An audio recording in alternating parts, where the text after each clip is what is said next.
Assalamualaikum warahmatullahi wabarakatuh.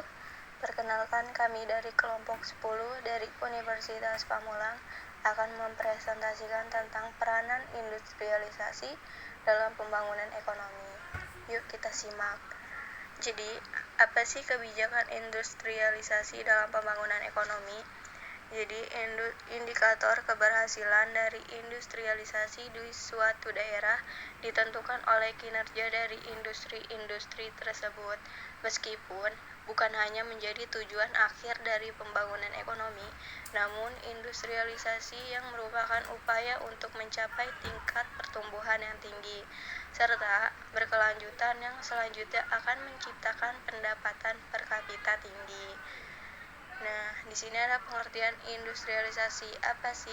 Industrialisasi merupakan suatu sistem produksi yang muncul dari pengembangan penelitian dan kemudian menggunakan pengetahuan ilmiah, dan dilandasi oleh pembagian tenaga kerja serta spesialisasi menggunakan alat-alat bantu seperti mekanik, kimiawi, mesin, serta organisasi serta intelektual di dalam produksinya.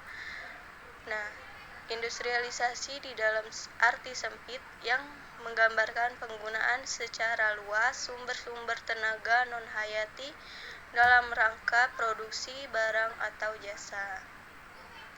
Nah, selanjutnya terdapat 3 jenis definisi untuk dapat memahami industrialisasi. Salah satunya yang pertama residual, yaitu industri berarti semua hal yang bukan merupakan pertanian.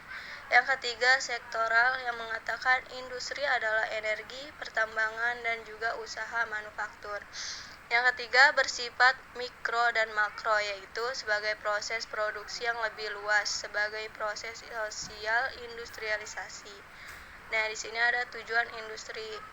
Tujuan pada pengembangan industri nasional baik dalam jangka menengah maupun jangka panjang yang ditujukan untuk dapat mengatasi permasalahan dan juga kelemahan baik pada sektor industri maupun untuk dapat mengatasi permasalahan secara nasional, yaitu antara lain yang pertama meningkatkan penyerapan tenaga kerja industri, yang kedua meningkatkan ekspor di Indonesia dan memperdayakan pasar di dalam negeri, yang ketiga memberikan sumbangan pertumbuhan yang akan berarti bagi perekonomian, yang keempat mendukung perkembangan pada sektor infrastruktur, yang kelima meningkatkan kemampuan kemajuan teknologi, yang keenam meningkatkan pendalaman struktur industri serta diverifikasi produk, yang ketujuh meningkatkan penyebaran industri-industri.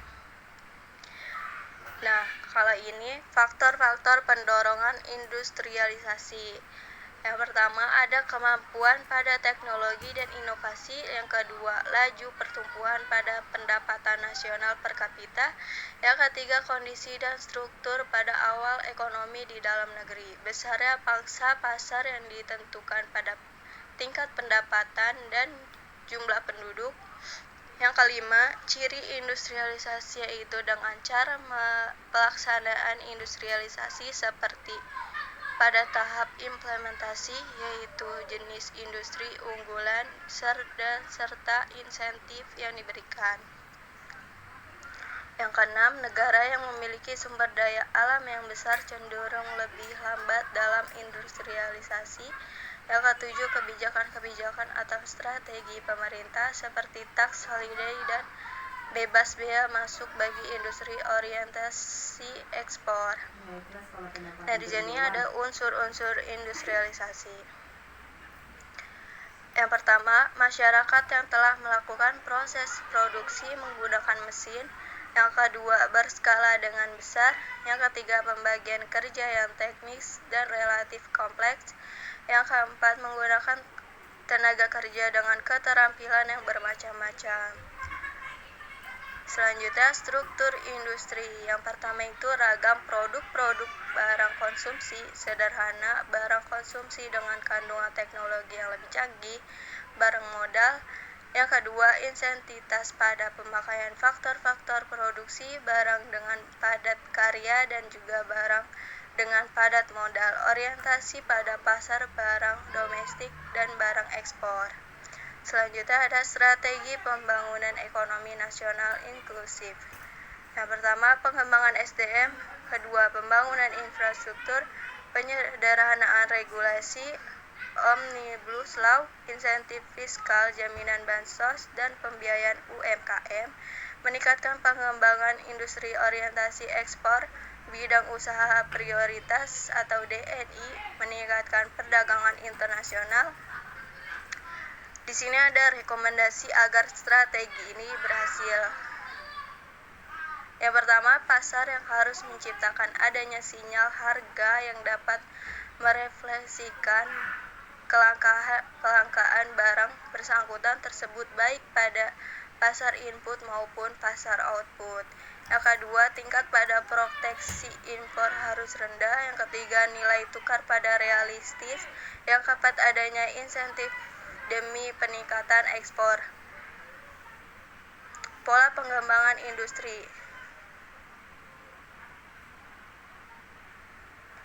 Pengelompokan pola pikir industrialisasi secara keseluruhan telah tercangkup dalam pola pengembangan industri nasional yang dibuat oleh Departemen Perindustrian dalam Siahan 1996.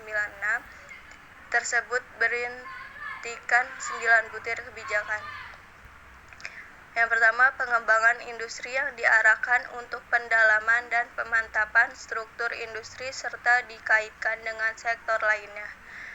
Yang kedua, pengembangan industri permesinan dan elektronika penghasil barang modal. Yang ketiga, pengembangan industri kecil, pembangunan ekspor komoditif industri, pembangunan kemampuan penelitian, pengembangan dan rancang bangun khususnya perangkat lunak dan perekayasaan, pembangunan kemampuan pariwisata dan tenaga kerja industri berupa manajemen keahlian, kejujuran serta keterampilan. Nah, di sini ada contoh.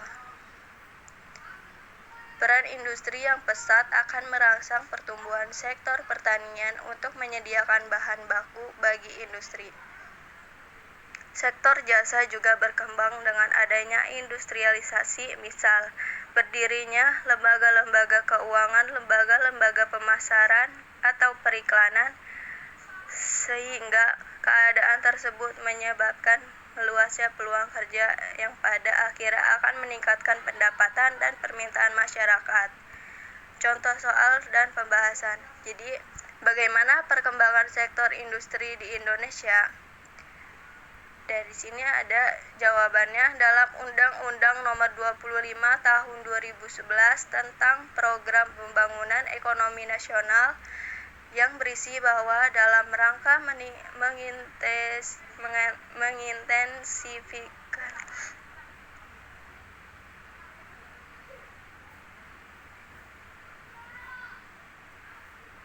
peningkatan daya saing global dirumuskan 5 strategi terpenting, yaitu pengembangan ekspor, pengembangan industri, penguatan institusi pasar, pengembangan pariwisata, dan peningkatan kemampuan ilmu berdasarkan ketentuan pengetahuan tersebut dan dapat berteknologi. Mengingat persaingan yang sangat ketat, maka perkembangan industri sangat penting guna menghadapi kondisi tersebut. Dalam era globalisasi dan liberalisasi saat ini, perkembangan industri membawa pengaruh yang sangat besar terhadap perkembangan perekonomian Indonesia dikarenakan industri yang menentukan dalam perkembangan perekonomian di Indonesia sendiri. Baik, demikian dari presentasi kami. Apabila ada kesalahan, mohon dimaafkan. Wabillahi taufiq wal hidayah. Wassalamualaikum warahmatullahi wabarakatuh.